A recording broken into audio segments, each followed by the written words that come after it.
আসসালামু আলাইকুম রহমতুল্লাহি ওয়া বারাকাতুহু। ওয়াসসালামু ওয়াসসালাতু আলা আশরাফিল আমবিয়া ওয়া নাবিয়িনা মুহাম্মদ ওয়া তাবিঈন ওয়া আজমাইন। রাব্বি ইশরাহ লি সাদরি ওয়া ইয়াসসির লি আমরি ওয়াহলুল উকদাতাম মিন লিসানি ইয়াফকাহু কওলি। রাব্বি জিদনি ইলমা রব্বানা জিদনা ইলমা রব্বানা জিদনা ইলমা। আলহামদুলিল্লাহ, আমরা আজকে সূরা মুলকের ইনশাআল্লাহ 15 নম্বর আয়াত থেকে আলোচনাটা শুরু করছি। লাস্ট ক্লাস পর্যন্ত আমরা যেটা দেখেছিলাম যে লাস্ট ক্লাস পর্যন্ত আমরা যে অংশটা দেখেছিলাম, সেকেন্ড যে আমাদের সেকশনটা ছিল, সেখানে আমরা দেখেছি যে আল্লাহ সুবহানাহু ওয়া তাআলা এই যে জান্নাত জাহান্নামের আমাদের সামনে একটা ব্রিফ বর্ণনা দিলেন। এবং একই সাথে আমরা দেখেছি যে আল্লাহ সুবহানাহু ওয়া তাআলা সেখানে আহ, আমাদেরকে আহ, মানে আমাদের মুক্তির উপায়টা কি সেটা বলে দিচ্ছেন। যেমন আমরা বলতেছিলাম যে তারা আফসোস করতে থাকবে, তারা বলতে থাকবে যে আও নাসমাউ আও না আকিলু, আমরা যদি শুনতাম, আমরা যদি আকল অ্যাপ্লাই করতাম, তাহলে আজকে আমরা এই আগুনের অধিবাসী হইতাম না। হ্যাঁ, তো তাদের যে আফসোসটা সেটা এখানে আমরা সেখানে আমরা আমরা দেখেছিলাম। একই সাথে আবার আমরা পরবর্তীতে আল্লাহ সুবহানাহু ওয়া তাআলা যখন তাদেরকে দূরে সরিয়ে দিলেন, হ্যাঁ, তাদেরকে সুহকান করা হলো, এবং তারপরে আল্লাহ সুবহানাহু ওয়া তাআলা বললেন যে মুত্তাকিদের কথা আল্লাহ সুবহানাহু ওয়া তাআলা বলেন, হ্যাঁ, যে যারা যারা ঈমান আনবে আল্লাহ সুবহানাহু ওয়া তাআলাকে না দেখে তার উপরে, তাদের জন্য আছে কি? তাদের জন্য হচ্ছে আজরুন কাবীর, তাদের জন্য হচ্ছে বিরাট প্রতিদান। তাহলে আমরা দুটো প্রতিচ্ছবি দেখতে পেয়েছিলাম। একটা ছিল দলালুন কাবীর, যারা বিশাল গোমরাহির মধ্যে আছে, আর এখানে তার বিপরীতে আমরা দেখছি একদল যাদেরকে আল্লাহ সুবহানাহু ওয়া তাআলা আজরুন কাবীর বা একটা বিশাল প্রতিদান দিবে। তো আমাদের সেই সেকশনটার এই আলোচনাগুলো আমাদের ছিল গত ক্লাস পর্যন্ত। আজকে আমরা ইনশাআল্লাহ থার্ড সেকশনটা শুরু করছি 16 নম্বর আয়াত থেকে। আউযু বিল্লাহি মিনাশ শাইতানির রাজিম, বিসমিল্লাহির রহমানির রহিম। আমিনতুম মান ফিস সামাই আন ইয়াখসিফা বিকুমুল আরদ ফাইযা হিয়া তামুর। তোমরা কি নিরাপদ হয়েছো যে তার থেকে যিনি আছেন আসমানে, এবং আই ইয়াখসিফা, যে তিনি ধসিয়ে দিবেন না, বিকুমুল আরদ, তোমাদেরকে এই মাটি সহ, বা ইজা হিয়া তামুর, অতঃপর তোমরা প্রকম্পিত হবে বা তোমরা কাঁপবে। তাহলে এখানে যেটা বলা হচ্ছে যে আল্লাহ সুবহানাহু ওয়া তাআলা প্রশ্ন করতেছেন, একটা একটা সিনারিও সম্পর্কে একটা প্রশ্ন করতেছেন, জিজ্ঞাসা করতেছেন যে আমিন তোমরা কি তোমরা কি নিরাপদ হয়ে গেছো? হ্যাঁ, কার থেকে? মানফিস সামা, যে তিনি আকাশ থেকে পাঠাবেন না, আই ইয়াকসিফা বিকুমুল আরদ, হ্যাঁ, যে যিনি আকাশে আছেন তিনি তোমাদেরকে পাঠাবেন না যে তোমরা মাটি সহ ধ্বংস হয়ে যাচ্ছ। ফাইজা হিয়া তামুর, অতঃপর তোমরা কি হবে? তোমরা প্রকম্পিত হবে। তো এখানে আমরা যদি সেন্টেন্সটাকে দেখি,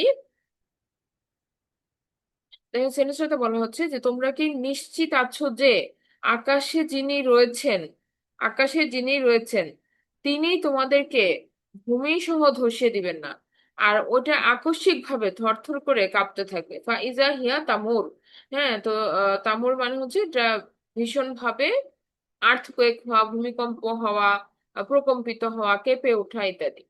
তো এখানে একটা ছবি আঁকা হয়েছে, যেখানে আমরা একটা আজাবের মধ্যে একটা থ্রেট আমরা দেখতে পাচ্ছি।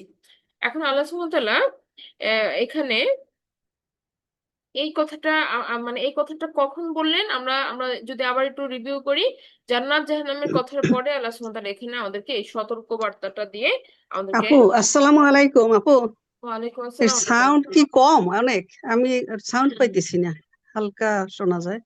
শুনতে পাচ্ছেন না আপনারা আমাকে? সবার কি প্রবলেম না আমার একার? আপু, আপনি কি এখন আমার কথা শুনতে পাচ্ছেন? হ্যালো। আমাদের ঠিক আছে। আমাদের ঠিক আছে, আমার ঠিক আছে সাউন্ড। আপু তাহলে আরেকবার জয়েন করে দেখেন। আমার তো এদিক থেকে তো এন্ডে সব ওকে আছে।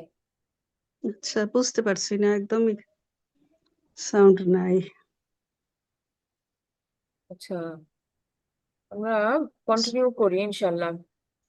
আল্লাহ সহজ করেন। দেখেন আচ্ছা, ঠিক আমরা আছে। যেটা বলছিলাম যে জান্নাত জাহান্নামের বর্ণনার পরে আল্লাহ সুবহানাহু ওয়া তাআলা এখানে এই সতর্কবার্তাটা আমাদেরকে দিলেন।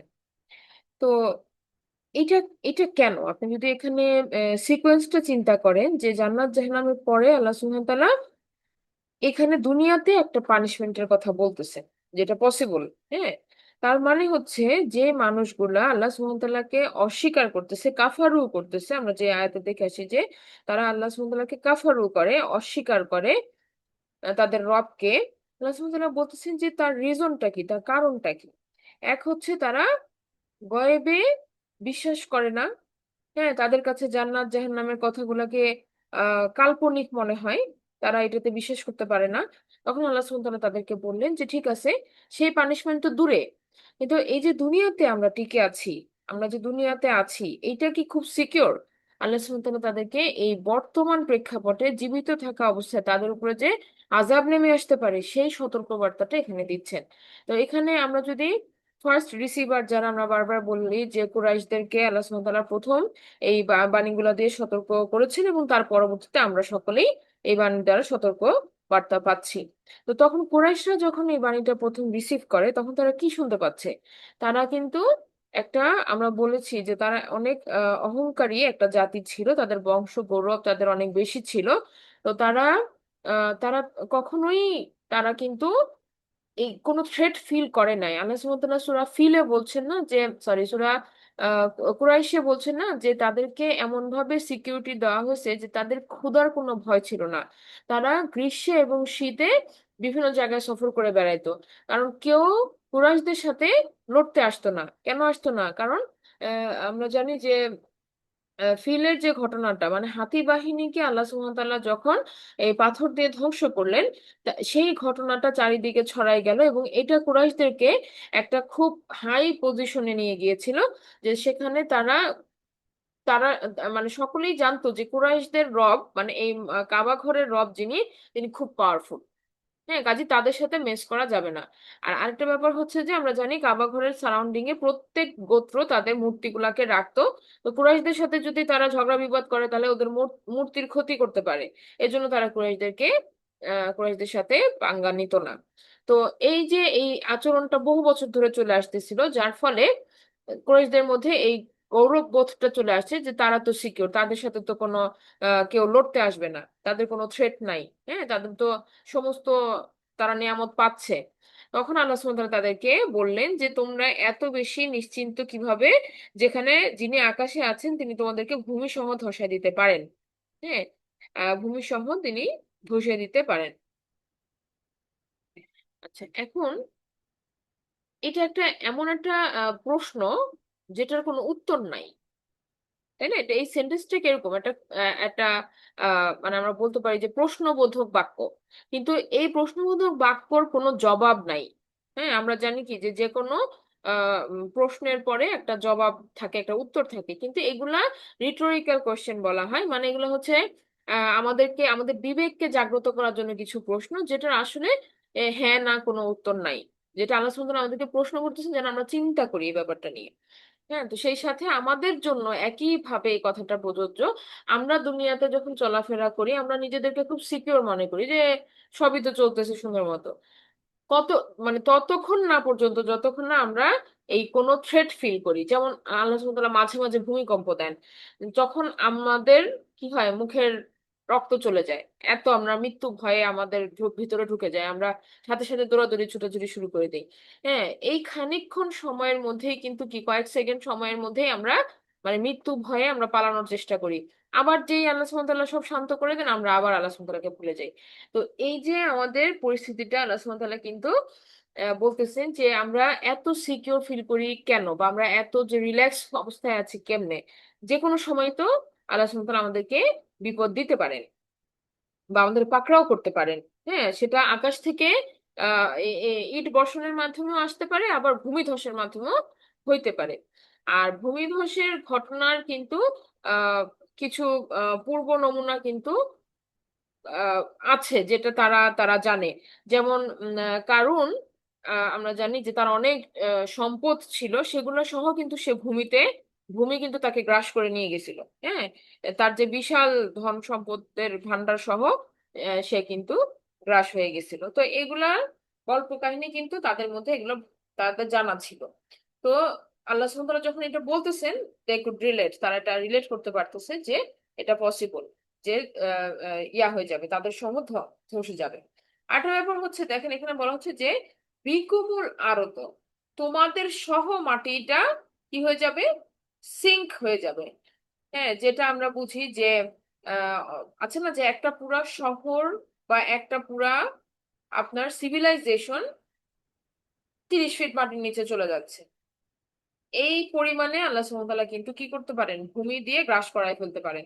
তো আমাদেরকে ছোট ছোট মাত্রায় আল্লাহ সুবহানাহু ওয়া তাআলা সতর্ক করেন, কিন্তু এটা পসিবল যে পুরা জাতি সহ মাটির নিচে চলে যাবে, একটা পুরো কমিউনিটি চলে যাবে, একটা পুরো শহর মাটির নিচে চলে যাবে। হ্যাঁ, এটা আমরা তো প্রত্নতাত্ত্বিক ইয়াগুলা যখন বের করে আমরা তো দেখি, এটা তো আছে, আমাদের দেশেই তো কথা আছে। তো এরপরে দেখেন বলা হচ্ছে আমিনতুম মান ফিস সামাই আই ইউরসিলা আলাইকুম হাসিবা, যে তোমরা কি নির্ভয় হয়ে গেছো যে যিনি আকাশে আছেন তিনি পাঠাবেন না তোমাদের উপরে কোনো কংকর বর্ষী ঝঞ্ঝা। হাসিবা মানে হচ্ছে এমন বাতাস, এমন ঝড় যেটার মধ্যে বৃষ্টি, এমন বৃষ্টি যেটার মধ্যে পাথর নিক্ষেপ হয়। হ্যাঁ, ধূলি ঝড় এমন যেটার মধ্যে কংকর বা পাথর বা ছোট ছোট পাথরের আহ, টুকরা এগুলা বর্ষিত হইতেছে।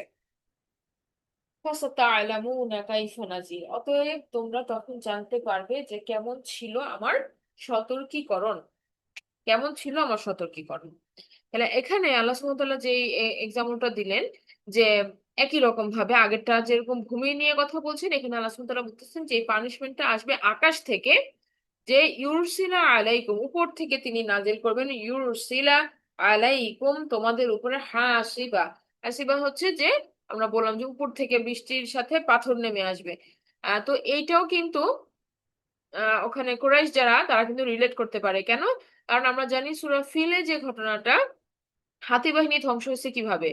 হাতি বাহিনী ধ্বংস হয়েছে, আল্লাহ সুবহানাহু ওয়া তাআলা পাখির ঝাঁক পাঠাইছেন, সেই পাখির ঝাঁক তাদের ঠোঁটে করে পায়ে করে কঙ্কর নিয়ে আসছে, হ্যাঁ, বা এই যে ছোট ছোট নুড়ি পাথর নিয়ে আসছে, এবং সেটা থ্রো করা হয়েছে তাদের উপরে। তো তখন এই পুরা বাহিনী, আব্রাহারের বাহিনী কিন্তু সেই পাথর বর্ষণে ধ্বংস হয়ে গেছে। তো এটাও তারা কিন্তু রিকল করতে পারতেছে। হ্যাঁ, কারণ এটা খুব আগের ঘটনা না, রাসূল সাল্লাল্লাহু আলাইহি ওয়াসাল্লামের জন্মের 50 ইয়ার্স আগে, 50 বছর আগে কিন্তু এই ঘটনাটা ঘটেছে। তো এই যে তারা তারা স্মরণ করতে পারে যে এটাও কিন্তু তাদের ইতিহাসে আছে, যেটা হয়েছে। হ্যাঁ, তাদের অনেক জেনারেশন আছে যারা স্বচক্ষে সেই ঘটনা দেখেছেন। তো এখানে আল্লাহ সুবহানাহু ওয়া তাআলা সেই কথাটা স্মরণ করে দিলেন। আরেকটা ব্যাপার হচ্ছে যে আহ কোন কোন জাতিকে আল্লাহ সুবহানাহু ওয়া তাআলা এইভাবে করে ধ্বংস করে দিচ্ছেন। হ্যাঁ, যেমন আপনার পম্পে সিটি যে ধ্বংস হয়েছে, সেটা কিন্তু আপনারা যদি ইয়াতে, আমি দেখানোর চেষ্টা করবো আপনাদেরকে, যে ভলকানিক ইরাপশন যখন শুরু হয়েছিল তখন কিন্তু তাদের উপরে ওই ওই পাহাড় থেকে কিন্তু এমন ভাবে উপরে, মানে এটা যখন বিস্ফোরণ হয়েছে, ভলকানোটা যখন বিস্ফোরণ হয়েছে, তখন অনেক ফিট উপরে এই ধোঁয়ার কুণ্ডলী উপরে উঠে গিয়েছিল। এবং যে এই বিস্ফোরণের ফলে যে পাথরের কণাগুলো এগুলো আকাশের উপরে উঠে আবার ওই শহরের উপরে নেমে আসতেছিল। তো এটা মনে হচ্ছে যে একদম আকাশ থেকেই এই পাথরগুলো তাদের উপরে নেমে আসছে, এভাবে ছুঁড়ে ছুঁড়ে আসছে তাদের উপরে। তো এই এই আযাব গুলা মানে ইতিহাসে আছে, যে আল্লাহ সুবহানাহু ওয়া তাআলা দিয়ে থাকেন বিভিন্ন জাতিকে সতর্ককরণ হিসেবে অথবা পানিশমেন্ট স্বরূপ। এখন পরবর্তী আয়াতে আল্লাহ সুবহানাহু ওয়া তাআলা বলতেছেন, ওয়ালাকাদ কাযযাবাল্লাযীনা মিন ক্বাবলিহিম ফাকাইফা কানা নাকির, যে এবং ওয়ালাকদ মানে এবং নিশ্চয়ই ছিল, কাযযাবা মিথ্যারোপ করে যারা, আল্লাযীনা মিথ্যারোপ যারা করে, মিন ক্বাবলিহিম তাদের পূর্বে যারা মিথ্যারোপ করেছিল, ফাকাইফা কানা নাকির কেমন ছিল তাদের সাথে আমার পাকড়াও। আল্লাহ সুবহানাহু ওয়া তাআলা একটা প্রশ্ন করতেছেন এখানে আরেকবার। একটা হচ্ছে যে আমাদের উপরে কন্টিনিউয়াস থ্রেট, যেটা দুইটা আয়াতে আল্লাহ সুবহানাহু ওয়া তাআলা বললেন, মাটি থেকে থ্রেট আসতে পারে, আকাশ থেকে থ্রেট আসতে পারে। এরপর আল্লাহ সুবহানাহু ওয়া তাআলা ইতিহাসের কথা বললেন, যে তোমরা কি দেখো নাই তাদের সাথে আমার আচরণ কেমন ছিল, যারা যারা মিথ্যারোপ করেছিল, যারা কাযযাবা করেছিল। তো এখানে আমরা যেটা আমরা পূর্ববর্তী আয়াতগুলোর কথা বলছিলাম, যে তাদেরকে পাকড়াও করা হয়েছিল, হ্যাঁ, সেই ব্যাপারটা আল্লাহ সুবহানাহু ওয়া তাআলা এখানে বলতেছেন যে কেমন ছিল আমার শাস্তিটা, কাইফা কানা নাকির।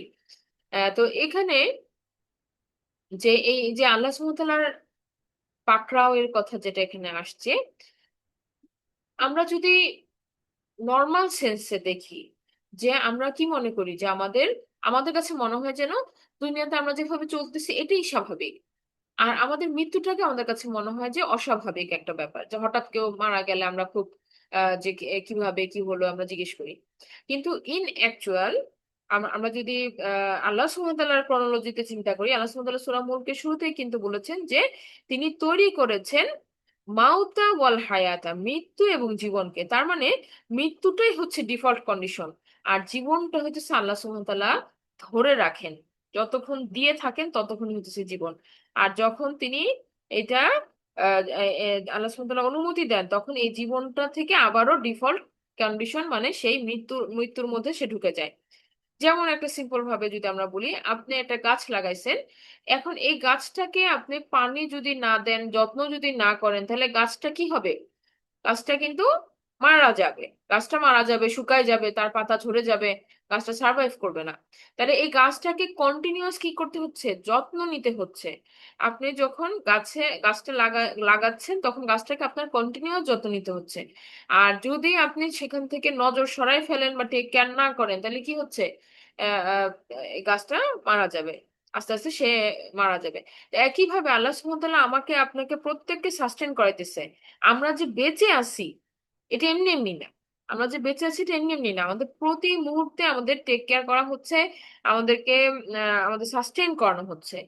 হ্যাঁ, এটা আল্লাহ সুবহানাহু ওয়া তাআলা করে দিচ্ছেন আমাদের জন্য, যার কারণে আমরা ব্রিদ ইন করতেছি, আমাদের লাং কাজ করতেছে, হার্ট কাজ করতেছে, কিডনি কাজ করতেছে, আমরা আমাদের লাইফকে এনজয় করতেছি। কিন্তু এটা এমনি এমনি হচ্ছে না, এটা অবশ্যই রব আমাদেরকে কি করতেছেন? সাপোর্ট দিচ্ছেন, কন্টিনিউয়াস আমাদেরকে দেখভাল করতেছেন, কন্টিনিউয়াস আমাদেরকে প্রয়োজনীয় জিনিস দিয়ে সরবরাহ করতেছেন। তাহলে এই স্টেটটা আল্লাহ সুবহানাহু ওয়া তাআলা চাইলে যে কোনো সময় কি করতে পারেন? রেস্ট্রিক্ট করতে পারেন, রহিত করতে পারেন। আল্লাহ সুবহানাহু ওয়া তাআলা বললেই কি হবে? হার্ট বন্ধ হয়ে যাবে, লাং বন্ধ হয়ে যাবে, কাজ করবে না। আল্লাহ সুবহানাহু ওয়া তাআলার অনুমতি ছাড়া এগুলো চলবে না। তাহলে এই যে চলতেছে, এটা হচ্ছে কি? তার ভালোবাসা, তার দয়া, তার তিনি রহমান দেখে তিনি আমরা আমরা অনেক অন্যায় করার পরও তিনি আমাদেরকে সাথে সাথে পাকড়াও করেন না। কিন্তু আল্লাহ সুবহানাহু ওয়া তাআলা আমাদেরকে চিন্তা করতে বলতেছে, যে তোমরা চিন্তা করে দেখো যে তাদের অবস্থাটা কি হয়েছিল যারা কাজদাবা করেছিল, আর কিভাবে আমি তাদেরকে পানিশমেন্টে দিয়েছিলাম। তো এটা হচ্ছে আমাদের জন্য মানে সতর্ক বার্তা, আমরা যেন শিখি। আচ্ছা, আমি আপনাদেরকে এটা একটু দেখানোর চেষ্টা করি।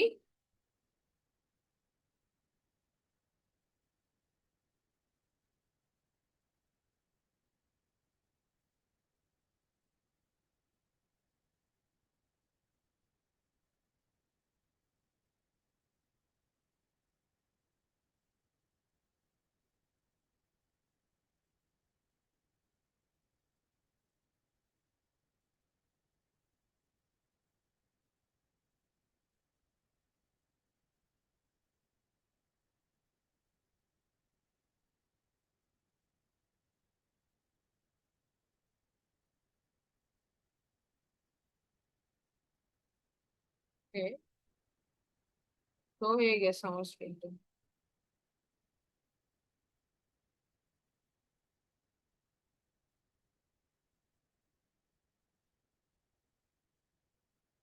আচ্ছা, ইনশাল্লাহ নেক্সট ক্লাসে দেখাবো তাহলে। আমরা কন্টিনিউ করি।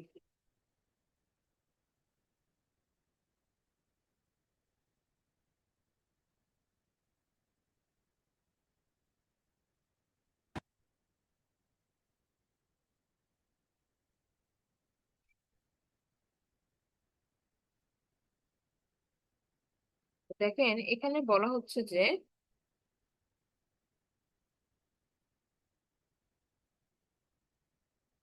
আউযুবিল্লাহি মিনাশ শাইতানির রাজিম। আওয়ালাম ইয়ারাউ ইলা তয়রি ফাওকাহুম সাফফাতিন ওয়া ইয়াকবিদুন মা ইউমসিকুহুন্না ইল্লার রহমান ইন্নাহু বিকুল্লি শাইইন বাসীর। আওয়ালাম ইয়ারাও, তারা কি দেখে নাই? হ্যাঁ, ইলা তৈরি, সেই পাখিগুলার প্রতি। তারা কি দেখে নাই সেই পাখিগুলার প্রতি? ফাও কহম, তাদের উপরে কি করে তারা? সফাত, তারা পাখা বিস্তার করে। ওয়ায়াকবিতুন, এবং তারা সেটাকে গুটিয়ে নেয়।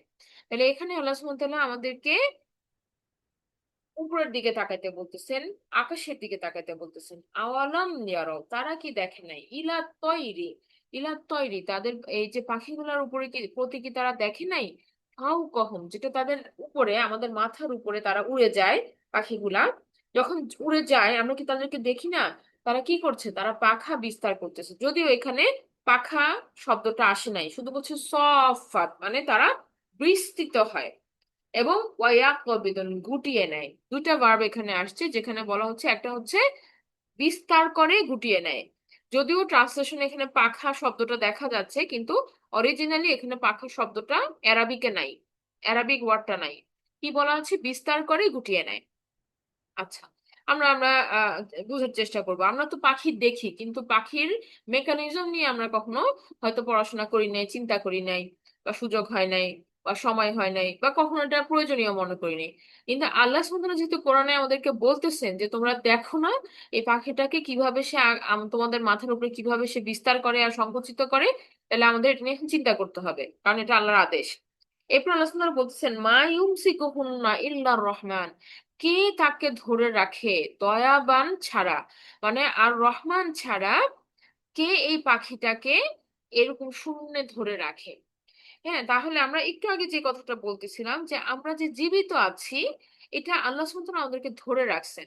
ঠিক যেরকম ওই পাখিটা আল্লাহ সুবহানাহু ওয়া তাআলা শূন্যে তাকে ভাসায় রাখছে, ফ্লোট করতেছে সে। হ্যাঁ, এই এই যে তার পাখা নাড়ানো ছাড়াও সে ভেসে থাকে কিন্তু কিছুটা সময়। হ্যাঁ, আপনার যদি ভালো করে অবজার্ভ করেন দেখবেন যে সে শুরুর দিকে পাখা নাড়ায়, তারপরে একটা স্টেট কিন্তু সে পাখা বিস্তৃত অবস্থায় অনেকটা সময় ভাসে। ওটা কেমনে হয়? কিভাবে সে ভাসে? এটা আল্লাহ সুবহানাহু ওয়া তাআলা বলে দিচ্ছেন, যেটা রহমান কি করে তাকে, আর রহমান আল্লাহ সুবহানাহু ওয়া তাআলা তার অনুমতি ক্রমে তারা ভেসে থাকে, তিনি এটা হোল্ড করেন। হ্যাঁ, তো এইটাই আল্লাহ সুবহানাহু ওয়া তাআলা বলতেছেন যে যেভাবে পাখিটা আল্লাহর উপরে ভরসা করে আহ আহ, বাতাসে এরকম ভেসে আছে, এই স্টেটটা যেরকম একটা সেনসিটিভ অবস্থায় সে আছে। হ্যাঁ, উপর থেকে সে এত উপরে মাটি থেকে উঠে গেছে, বাতাসে ভর করে সে শূন্যে ভেসে আছে। এইটা তো আমাদের কাছে একটা মিরাকুলাস ব্যাপার মনে হয়। যদিও এখন আমাদের কাছে মনে হয় না, আমরা বলতে পারি যে এরোপ্লেন যায়, একই রকম তো যায়। এরোপ্লেন তৈরি হয়েছে এই পাখিকে গবেষণা করেই।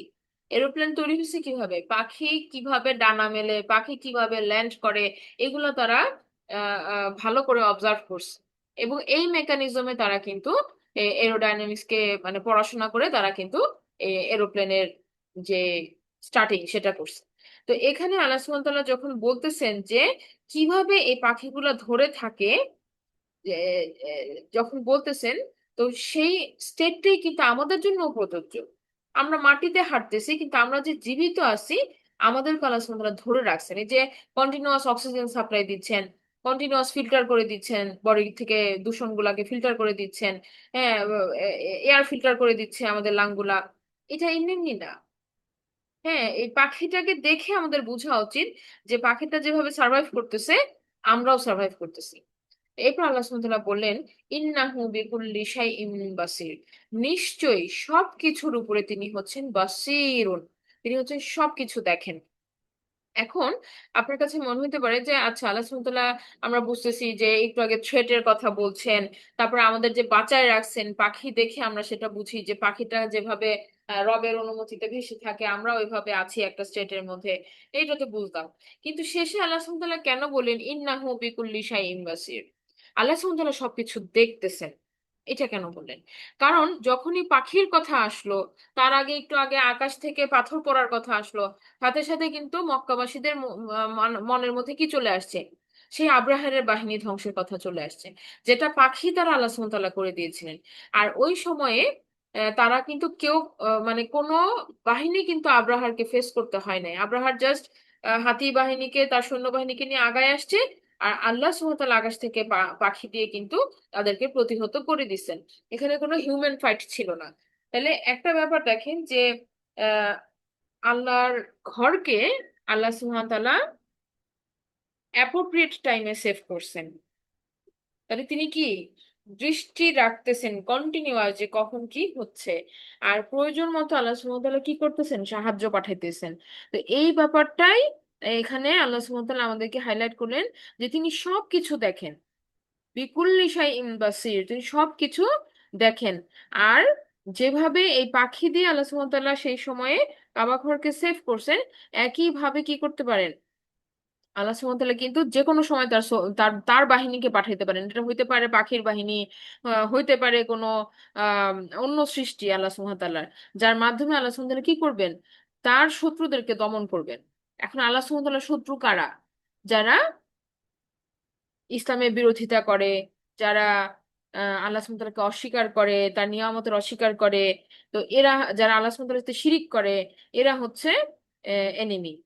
তো আল্লাহ সুবহানাহু ওয়া তাআলা এই থ্রেটটা তাদের উপরে যে আছে, সেই কথাটা এখানে স্মরণ করা দিলেন যে তারা নিরাপদ নয়, তারাও কেউ নিরাপদ নয়। এখন আমরা আসেন পাখি নিয়ে গবেষণা করি। যেহেতু আল্লাহ সুবহানাহু ওয়া তাআলা এখানে বললেন যে পাখির সংকোচন এবং বিস্তরণ কথাটা, আমরা এটা একটু বোঝার চেষ্টা করি। যখন পাখিরা আকাশে উড়ে যায়, তখন আমরা দেখি যে তারা একটা প্যাটার্ন ফলো করে, একটা ভি শেপের প্যাটার্ন ফলো করে। তো এই প্যাটার্নটা তারা কেন ফলো করে? হ্যাঁ, তো এটা যখন গবেষকরা দেখলো, তারা দেখতে পায় যে এই যে প্রথম যে পাখিটা, হ্যাঁ, এই অ্যারোটা দেখতে পাচ্ছেন আমি যে নাড়াচ্ছি, এই যে প্রথম যে পাখিটা, এই পাখিটা কি করে, এই যে স্পটলাইট দিয়ে দেখে দেখে, এই যে আমি যে বলতে চাচ্ছি যে এই যে শুরুর দিকের যে পাখিটা, লিডার পাখি এটাকে আমরা বলি। তো এই লিডার পাখিটা যখন সামনে লিড দিচ্ছে, সামনে সে আগায় গেছে, তো প্রথমে এয়ার প্রেসারটা বা বায়ুর যে চাপ, মানে ওরা তো বায়ুকে ভেদ করে সামনের দিকে আগায় যাচ্ছে, তাহলে কি হতেছে, সামনের প্রত্যেকটা বালুকণার সাথে বা বায়ুকণার সাথে তাদের একটা ফ্রিকশন হইতেছে। তো এই যে প্রথম পাখিটা কিন্তু পুরাটা অ্যাবজর্ব করে, এই যে বাধাটা, মানে বায়ুর গতির সাথে তার যে বাধাটা, এটা প্রথম পাখিটা অ্যাবজর্ব করে এবং তার গায়ে ধাক্কা লেগে বাতাসের প্রবাহটা দুই পাশে সরে যায়। বাতাসের প্রবাহটা দুই পাশে সরে যায়, তাহলে কি হলো, পরবর্তীতে এই পাখিটার পেছনে যে পাখিগুলো আছে, তারা কিন্তু এতটা এয়ার রেজিস্ট্যান্স ফেস করলো না। তারা মানে সোজাভাবে বললে তারা তারা বায়ুর চাপ কম ফেস করলো, তাহলে তাদের সামনের পথ চলাটা সহজ হয়ে গেল। প্রথম পাখিটা বেশি কাজ করতেছে বা তার কষ্ট বেশি হচ্ছে, কিন্তু পরের পাখিরা কিন্তু একটু আরাম করতেছে। এর জন্য তারা এই লাইনে থাকে, এই সিকোয়েন্সে থাকে। এবং কিছু সময় পর পর তারা আবার কি করে, সংকুচিত হয়। সংকুচিত হয়ে তারা পথ চেঞ্জ করে, এই প্রথম পাখিটা আবার পেছনের দিকে চলে যাবে এবং নতুন একটা পাখি এসে কি করবে, এই জায়গায় লিড দিবে। তাহলে কি হইতেছে, সংকুচিত হইতেছে একবার, আবার প্রসারিত হয়ে এই এই সিরিয়ালটা মেনটেন করতেছে, বি শেপ হয়ে যেতেছে। কিছুদিন চলার পরে আবার সংকোচন হবে, এটা আবার ওরা পজিশন চেঞ্জ করবে, আবার প্রসারিত হয়ে এই পজিশনে এসে আবার উড়ে উড়ে যাবে। চিন্তা করেন কত সুন্দর অ্যামেজিং ওয়েতে আল্লাহ সুবহানাহু ওয়া তাআলা এই পাখির মধ্যে এত মানে মেকানিজম দিয়ে দিছেন, যেটা হয়তো আমরা স্টাডি না করলে হয়তো আমরা জানতাম না। হ্যাঁ, এটা অসাধারণ আল্লাহর সৃষ্টি। আল্লাহর সৃষ্টি নিয়ে যারা গবেষণা করবে, তারা অবশ্যই অবশ্যই আল্লাহ সুবহানাহু ওয়া তাআলাকে খুঁজে পাবে। হ্যাঁ, আল্লাহ বলছেন এটা কথা, এই কথা কিন্তু আল্লাহ বলছেন যে সৃষ্টি নিয়ে যারা গবেষণা করবে, তারা অবশ্যই স্রষ্টার যে মেকানিজম, স্রষ্টার যে আহ মানে ভূমিকা, এগুলো তারা দেখতে পাবে, খুঁজে পাবে। হ্যাঁ, এগুলো তারা চিন্তা করতে বাধ্য হবে। আচ্ছা, এরপরে দেখেন একই কথা আমি এখানে আরেকটা জায়গায় আরেকটা ইয়াতে বলছি। এই যে যে প্রথম যে পাখিটা, সেটা নিচের দিকে যখন ডানা ঝাপটায়, তখন পরের পাখিগুলা উপরের দিকে ঝাপটায়। তাহলে এই যে আহ, মানে ওদের এই যে সিনক্রোনাইজেশনের কারণে কি হতেছে, পথ চলাটা ওদের সহজ হয়ে যেতেছে। তাহলে কেউ সংকোচন করতেছে, কেউ প্রসারণ করতেছে, এবং এটা একজন নিচের দিকে বায়ুকে চাপ দেয় আর অন্যরা উপরের দিকে বায়ুকে চাপ দেয়, এইভাবে তারা মানে এয়ারকে কন্ট্রোল করে উপরে ভেসে থাকে। আর আর এই যে আমরা যে এই কথাগুলো বললাম, এটা প্রমাণ কি? আপনি বলতে পারেন না যে আমরা এটা কি বেসিসে বলতেছি। এটা এটা এমনও হইতে পারে যে ওটা ওর ভালো লাগতেছে এর জন্য এইভাবে বিষে উঠতেছে, তা না। এগুলো নিয়ে গবেষণা করা হয়েছে এবং তখন দেখা গেছে যে প্রথম যে পাখিটার, তার যে হার্ট রেট, সেটা অনেক বেশি থাকে, কারণ ওই যে তাকে তো কষ্ট বেশি করতে হইতেছে। আর একদম শেষের পাখিটার হার্ট রেট সবচেয়ে কম থাকে, কারণ সে বেশি সেফ। কারণ বায়ু এই প্রত্যেকটাকে ধাক্কা খেয়ে খেয়ে খেয়ে খেয়ে শেষের পাখি আসা পর্যন্ত ওকে এত এত মানে এয়ার রেজিস্ট্যান্স ফেস করতে হচ্ছে না। তো এগুলা গবেষণা করে তারা দেখেছেন। হ্যাঁ, দেখেছেন বিধায় কিন্তু তারা এই কথাটা বলতেছে। আচ্ছা, এখন পাখিদের আমরা আমরা বললাম যে অনেক কিছু শিখার আছে তাদের থেকে, যে এই এই যে এই যে লিডার পাখিটা যে আহ, সে সে কিন্তু কি করতেছে, পুরা পথটাকে নেভিগেট করতেছে। আপনারা এই যখন দেখবেন যে মাইগ্রেটরি বার্ডস যেগুলো আছে, ওরা কিন্তু কি করে, ওরা কিন্তু একই পথে প্রতি বছর তারা চলাফেরা করে। একই পথে, মানে একই ম্যাপে, একই জিপিএস রুটে তারা প্রতি বছরই এক জায়গা থেকে আর জায়গায় মাইগ্রেট করে, আবার তার দেশে সে ফিরে যায়। তো এই যে পথটা, এই পথটা সে তার পরবর্তী জেনারেশনকে কিন্তু ট্রান্সমিট করে যায়। হ্যাঁ, এটা তারা কিন্তু মানে পাখি চেঞ্জ হয় কিন্তু পথ চেঞ্জ হয় না, পথ সে একই পথে যায়। তো এটা কিভাবে হয়? সো এই জিনিসগুলো আসলে অসাধারণ কিছু ব্যাপার আছে যদি আমরা চিন্তা করি। আপনার যাদের ইন্টারেস্ট আছে আপনারা আরেকটু ঘেটে দেখেন এই ব্যাপারটাতে। তো আমরা পরবর্তী আয়াত নিয়ে কথা বলি। আউযুবিল্লাহি মিনাশ শাইতানির রাজিম। আম্মান হাযাল্লাযী হুয়া জুনদুল লাকুম ইয়ানসুরুকুম মিন দুনির রহমান ইনিল কাফিরুনা ইল্লা ফি গুরুর। আল্লাহ সুবহানাহু ওয়া তাআলা বলতেছেন যে আম্মান হাযাল্লাযী, এমন কোন দল আছে, এমন কোন সৈন্যবাহিনী আছে, হুয়া জুনদুল লাকুম, যে তোমাদের জন্য এমন কোন বাহিনী আছে, ইয়ানসুরুকুম মিন দুনির রহমান, যারা তোমাদেরকে সাহায্য করবে আল্লাহর সাহায্য ছাড়া। হ্যাঁ, যারা আল্লাহ সুবহানাহু আল্লাহ সুবহানাহু হেল্প ছাড়া কে আছে যে তোমাদেরকে সাহায্য করবে, কোন বাহিনী আছে যে তোমাদেরকে সাহায্য করবে? তো এইভাবে আল্লাহ সুবহানাহু ওয়া তাআলা আবার আমাদেরকে প্রশ্ন করলেন। ইনিল কাফিরুনা ইল্লা ফি গুরুর, নিশ্চয়ই কাফিররা, এই যারা অকৃতজ্ঞ, যারা যারা অস্বীকারী, যারা অকৃতজ্ঞ অস্বীকারী, তারা, এরা হচ্ছে কাফির। কাফিরুনা ইল্লা ফি গুরুর, এই অমান্যকারীরা, অবাধ্য যারা, তারাই হচ্ছে কি ধোঁকার মধ্যে পড়ে আছে, তারা ধোঁকা ছাড়া আর কিছুর মধ্যে নাই। ইল্লা ফি গুরুর, তারা আছে পুরোপুরি নিমজ্জিত বিভ্রান্তিতে। এখন আমরা এই কথাটাকে আবার একটু বোঝার চেষ্টা করি। আল্লাহ সুবহানাহু আমাকে বললেন, একটা প্রশ্ন ছুড়ে দিলেন যে রহমানের যে রহমানের সাহায্য ছাড়া কে আছে যে আমাদের সাহায্য করতে পারে? তার মানে আমরা এখানে বুঝতেছি যে একটা, আল্লাহ সুবহানাহু ওয়া তাআলা বললেন একটা সৈন্যবাহিনীর কথা। হ্যাঁ, যে তোমাদের জন্য আছে একটা সৈন্যবাহিনী, জুনদুল্লাকুম। আর এই সৈন্যবাহিনীটা হচ্ছে কিরকম, খুবই ছোট সাইজে।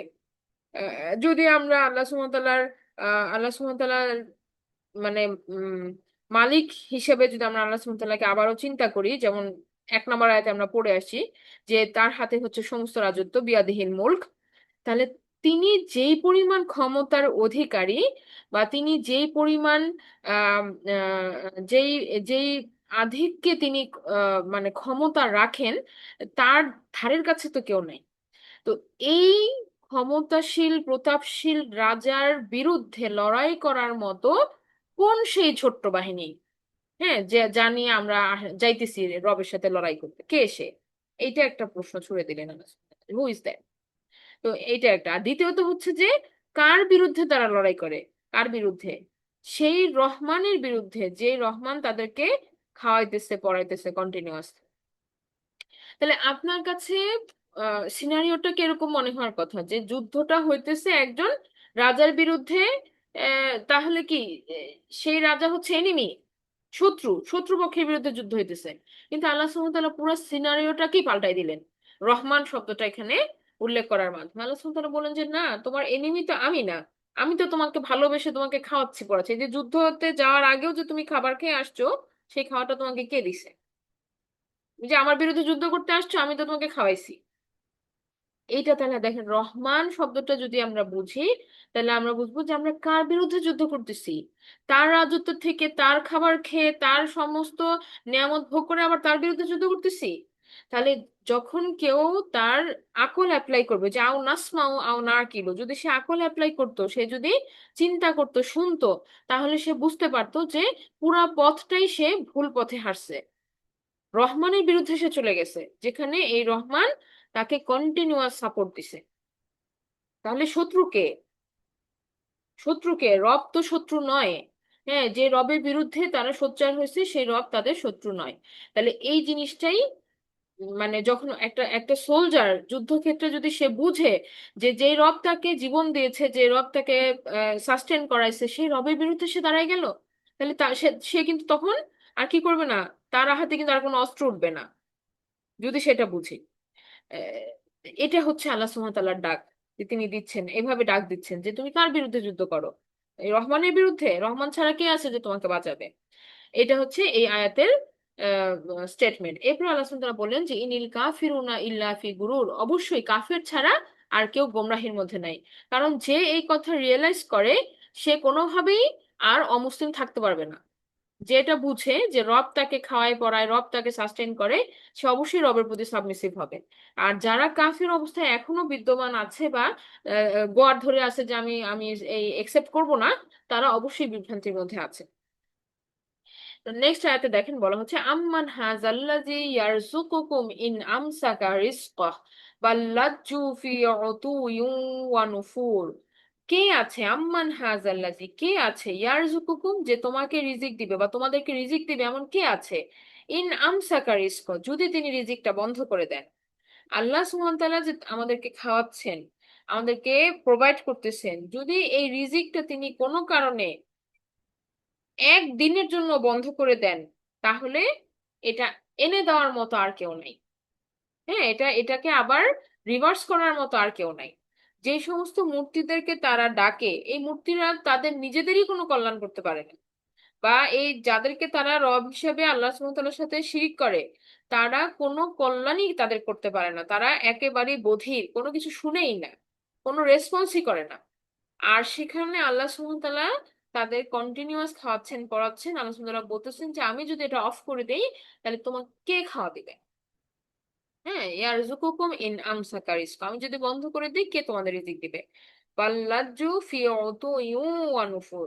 হ্যাঁ, বরং তারা কি অবিচল আছে। উতুইয়িন ওয়া নুফুর, দুইটা এখানে অবাধ্যতার কথা আল্লাহ সুবহানাহু ওয়া তাআলা বলছেন। সেটা কি, একটা হচ্ছে অতু, মানে বিদ্রোহী আচরণ। হ্যাঁ, বিদ্রোহী আচরণ, যে যত যাই হোক সে কি করবে না, সে সে সাবমিসিভ হবে না, অতু অ্যারোগেন্সি। আরটা হচ্ছে নুফুর, সত্য বিমুখ, সত্যকে একসেপ্ট করবে না। বুঝতেছে কিন্তু এটা একসেপ্ট, স্বীকারোক্তি দিবে না, কোনোভাবেই সে স্বীকারোক্তি দিবে না। তো এখন এই দুইটা স্টেট যখন একসাথে আসে তখন এটা মারাত্মক খারাপ। হ্যাঁ, এটা মারাত্মক খারাপ। কিন্তু দুটা স্টেটের যে কোনো একটা যদি থাকে, তাহলেও সে কিন্তু রিকভার করে আসতে পারে, সে ফিরে আসতে পারে। কিন্তু এই দুটো যদি একসাথে কেউ কন্টিনিউ করে, তখন সে আর ফিরে আসে না। যেমন আমরা দেখি যে খালিদ বিন ওয়ালিদ, হ্যাঁ, একজন সাহাবী, তিনি কিন্তু ইসলামের প্রাক্কালে তিনি কিন্তু মানে মুসলিমদের বিরুদ্ধে যুদ্ধ করছেন। হ্যাঁ, উহুদের যুদ্ধে তিনি মুসলিমদের বিরুদ্ধে ছিলেন, এবং তার বাহিনীর আক্রমণেই কিন্তু অনেক সাহাবী মানে ওদিন যে ক্ষয়ক্ষতিটা হয়েছিল উহুদের যুদ্ধে, এটা কিন্তু খালিদ বিন ওয়ালিদের নেতৃত্বে সে বাহিনীটার কারণে হয়েছিল। কিন্তু তখন তিনি কি ছিলেন? তখন তিনি উতু ছিলেন, তখন তিনি কিন্তু আল্লাহর বিরুদ্ধেই লড়াই করছেন, মানে আল্লাহর সৈনিকদের বিরুদ্ধে লড়াই করছেন, রাসূল সাল্লাল্লাহু আলাইহি ওয়াসাল্লামের বিরুদ্ধে লড়াই করছেন। কারণ তখন তার মধ্যে সাবমিসিভ আচরণটা আসে নাই, সেই ইসলামের ছায়াতলে তখন তিনি আসেন নাই, তখন তিনি অথু এর মধ্যে ছিলেন। কিন্তু পরে যখন সত্য তার সামনে প্রকাশিত হয়, তিনি সত্যকে গ্রহণ করেছেন, সত্যকে পরিহার করেন নাই। তো পরবর্তীতে কিন্তু তিনি কি ইসলামের পক্ষে যুদ্ধ করেছেন, মুসলমানদের পক্ষে তিনি যুদ্ধ করেছেন। তাহলে একটা স্টেট যে সারা জীবন থাকবে, ব্যাপারটা এমন না। একটা পর্যায়ে যদি কেউ ভুল বুঝতে পারে, সত্যি স্বীকার করে, তখন সে কি হতে পারে, সে আবার আল্লাহ সুবহানাহু ওয়া তাআলার ক্ষমা পেয়ে ফিরে আসতে পারে। কিন্তু যদি কেউ সত্যকে বোঝার পর রিজেক্ট করে বারবার, তখন সে কি হয়ে যাবে, সে নুফুরের মধ্যে পড়ে যাবে। আর এই দুইটা একসাথে হয়ে গেলে তখন কি অ্যারোগেন্সি বলেন, বা মানুষের যে জিদ, হ্যাঁ, যে আমি আমি নতি স্বীকার করব না, হ্যাঁ, আমি মরে গেল এই স্বীকারোক্তি দিব না, আমি এত বছর এটার বিরুদ্ধে যুদ্ধ করে এসেছি, আমি এখন এটার অ্যাকসেপ্টেন্সি দিব না, এই যে তাদের মানে আচরণটা, যেটা তাদেরকে বাধাগ্রস্ত করে সত্যকে গ্রহণ করতে, এই ইগো, যেটা আমরা সোজা ভাবে বুঝে থাকি সহজে, এই ইগোইস্টিক আচরণটার কারণেই কিন্তু তারা ফিরে আসতে পারে না। তাহলে দুইটার একটা কম্প্রোমাইজ করতে হবে। হ্যাঁ, হয় তার খোদা ভীরুতা, সরি, খোদা দ্রোহিতা যে ব্যাপারটা ছিল সেটা সে রিজলভ করবে, অথবা সে সত্যকে একসেপ্ট করবে। হ্যাঁ, এইটা যদি একসাথে না হয় তাহলে তাদের মানে রিটার্নটা হয় না। এটা হচ্ছে আল্লাহ সুবহানাহু ওয়া তাআলা বলতেছেন যে তারা অবিচল থাকে because of this two reason, এই দুইটা কারণে। আফামাই ইয়ামশি মুকিব্বান আলা ওয়াজহিহি আহদা আম্মাই ইয়ামশি সাউইয়ান আলা সিরাতিম মুস্তাকিম। আফামাই ইয়ামশি, অতএব তারা চলে মুকিব্বান, তাদের অধোগতি, হ্যাঁ, আলা ওয়াজহিহি মানে ডাউনফল হয়, তারা নিজেদের মুখের উপরে ভর দিয়ে যারা চলে, সে কথাটা বলতেছেন। তারা কি অধিক সৎপথ প্রাপ্ত আহদা, নাকি আম্মাই ইয়ামশি সাউইয়ান আলা সিরাতিন মুস্তাকিম, নাকি তারা অধিক সৎপথ প্রাপ্ত যারা সোজা হয়ে চলে? দুইটা সিনারিও আল্লাহ সুবহানাহু ওয়া তাআলা দিলেন। একদল হচ্ছে যারা মুখের উপরে ভর করে চলে, হ্যাঁ, যারা মানে সোজা হয়ে দাঁড়াইতে পারে না। আরেকটা হচ্ছে যারা সোজা হয়ে দাঁড়ায় এবং সিরাতে সিরাতে মুস্তাকিমের পথে যারা আছে। এখন এই দুই দল কে, বা এটা কেমন কথা যে মুখের উপরে ভর দিয়ে চলে? এটা আমাদের কাছে একটা প্রশ্ন। তো এখানে আমরা যদি দেখি যে আল্লাহ সুবহানাহু ওয়া তাআলা মানুষকে কি বলছেন, তিনি সম্মানিত করছেন। কেন? কারণ মানুষ দুই পায়ে হাঁটে, মানুষ সোজা হয়ে দাঁড়ায়, মানুষ মানে অন্য সকল প্রাণীর থেকে তার কিন্তু যে আহ, গঠন বিন্যাস, এটা কিন্তু আল্লাহ সুবহানাহু ওয়া তাআলা এমন ভাবেই দিয়েছেন যে মানুষ কিন্তু মাটিতে গড়ায় চলে না, মানুষ রেসপেক্টের সাথে মাথা তুলে চলে। এটা একটা। আর যত সরীসৃপ প্রাণী আমরা দেখি, সরীসৃপ বা রেপটাইল যেগুলো আমরা দেখি, এগুলো কি মাটিতে গড়ায় চলে। যেমন আপনার সাপ, তারপরে আপনার কুমির, টিকটিকি, এগুলা কি সরীসৃপ, এগুলো আপনার কিভাবে চলে? মাটিতে গড়ায় চলে, ওরা মাথা উঠাইতে পারে না। একটু হয়তো মাথা অল্প একটু কয়েক ইঞ্চি উঠে, কিন্তু ওরা দাঁড়াইতে পারে না। হ্যাঁ, বুকে ভরতে দাঁড়াইতে পারে না। তো এই যে ব্যাপারটা যে আল্লাহ সরি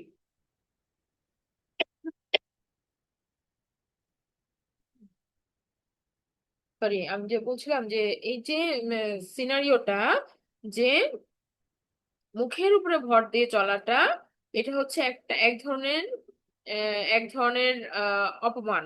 হ্যাঁ, বা আপনি বলতে পারেন যে সম্মানহানি, যেখানে সম্মান নাই, সম্মান নাই যেখানে। আর অন দ্য আদার হ্যান্ড আল্লাহ সুবহানাহু ওয়া তাআলা বলতেছেন যে যারা সোজা হয়ে চলে, হ্যাঁ, দাঁড়ায়, মুখ উপরের দিয়ে তারা কথা বলে বা চলাফেরা করে, তাদের হচ্ছে কি, তারা হচ্ছে সিরাতুল মুস্তাকিমের পথে আছে। এখন এর মানে এই না যে সকল মানুষ সিরাতুল মুস্তাকিমের পথে আছে আর মানুষ ছাড়া অন্য সকল কিছু নিচে, সেটা বলা হচ্ছে না। মানুষের মধ্যেই কারো কারো আচরণ আছে, যারা মনে করেন যে তোষামোদী করে, তারা অন্য কিছুকে অন্য কিছুর সামনে মাথা নত করে। তারা হয়তো একজন মানুষ হয়ে তার আরেকজন মানুষের সামনে মাথা নত করে, মানুষ হয়ে জিনের সামনে মাথা নত করে।